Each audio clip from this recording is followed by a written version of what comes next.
I lied about morning routines. I used to think I don't need a morning routine. I just wake up and know the things I have to do.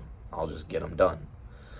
But I've been trying it out for a while, maybe like 2 weeks, 3 weeks, somewhere around there. And I've been getting into a morning routine. I can tell you why it's helpful. Now, I went on a run this morning with one of my friends, and I got up, straight out of bed, straight to running. How this helped me is it primed my mind to say, okay, we're accomplishing things today. Because it wasn't an overly hard run, but I still got up and did something right away, got the run done. Now, my mind thinks, okay, he didn't go on his phone, he didn't hit snooze on his alarm a whole bunch. We're actually doing stuff today. And this is what morning routines do. They prime your mind. You need to prime your mind for the day to get stuff done.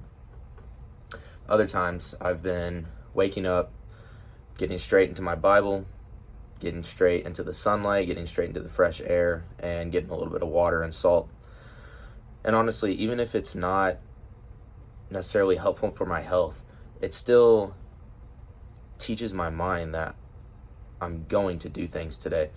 And not only that, but it gets you in a routine, because if you're in a routine of working, you're going to stay in that routine. You're going to want to do work. And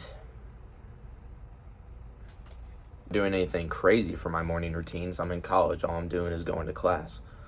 But I get up, I go straight to the dining hall, I get some food in, I get some water and some fresh air and some sunlight while I'm walking there. And I get into my Bible. And I'm not waking up at some crazy time like 4 a.m. I'm not saying you have to wake up super early, but if you get into a routine of work, it helps you in the long run. So I get into my routine of going there, eating food, sitting down, reading my Bible, going to class, paying attention, taking notes, all that jazz with college classes and stuff. And it has really helped me in the long run of my days, because now it makes me not want to go on my phone and just doom scroll, because I'm like, all right, I already accomplished these things. I can accomplish more. I can do more things in a day than just read my Bible and get some water and some salt and some sunlight in. Now I can actually do things that are worth my time. And something as simple as even making your bed can put you in a routine to work.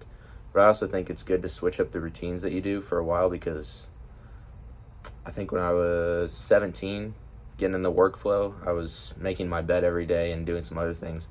But I just got so used to it that it didn't really change anything throughout my day after a certain period of time. So changing up your morning routine and doing things that are good for you will ultimately put you in that work mindset. And people think it won't matter. Even I thought it didn't matter. I thought it didn't matter if you go and do 50 push-ups and do 10 sit-ups and write in your journal and then jump in the pool for 4 minutes and then do all these other things. Maybe some of that's useless. You need to do stuff that is productive. But it's really switched my mind that since I've been trying it, it's actually working and putting me in that mindset to work. Routines are good for everything, because I talk to a lot of college kids. They come to me and they say, yeah, man, I just haven't been getting enough sleep. And I'm like, all right, what are you doing before you go to bed? Oh, well, I kind of just do this and that, and then I sit on my phone for a while. Boom, that's the answer. Sitting on your phone. How do you fix that? Get in a routine of turning off your phone 30 minutes before bed, putting it away, putting it on the charger. Then you go take a shower, brush your teeth, go to bed. You're not touching your phone for those 30 minutes. That way, you can't just go lay down, spend a bunch of time on it, and lose all your sleep. So I think routines in every area of life is good, whether it's a nighttime routine, a morning routine, a midday routine. All of these things are good for you, because your brain focuses on patterns. When you think about it, we're taught in school to look at patterns. Even in math, you're looking for patterns. Oh, I've seen this before. I know to do this solution when I see this equation. So your brain, especially if you're not a kinesthetic learner, you'll see a lot of patterns. And honestly, it doesn't matter what type of learner you are. Create routines for your whole entire day.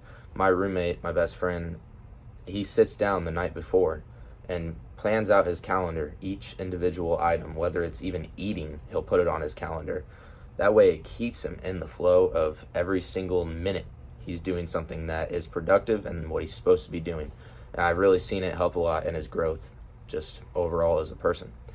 So I think that could be another good thing that you could use to make sure you're productive throughout the day and eliminate doom scrolling and wasted time, because you got to admit, a lot of us just sit there on our phones, whether we're watching TV or just watching something on our phones.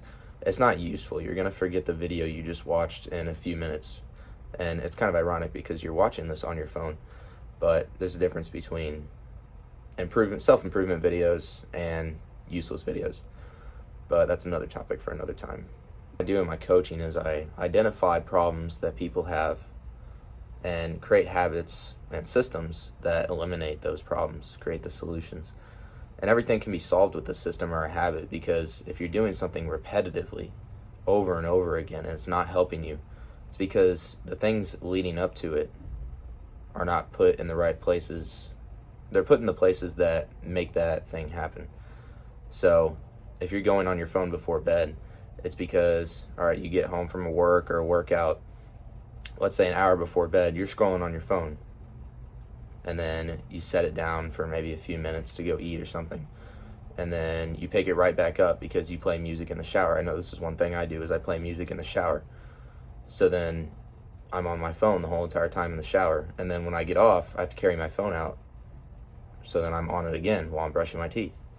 And then, I'm not done with this video yet. So I'm going to throw my phone up on my bed and continue watching the video while I go to bed. If you just eliminate the problem from the root, I put my phone down 30 minutes before I go to bed. Don't touch it. That's how you eliminate the root of the problem. So you need to find the root of your problem and then go attack it.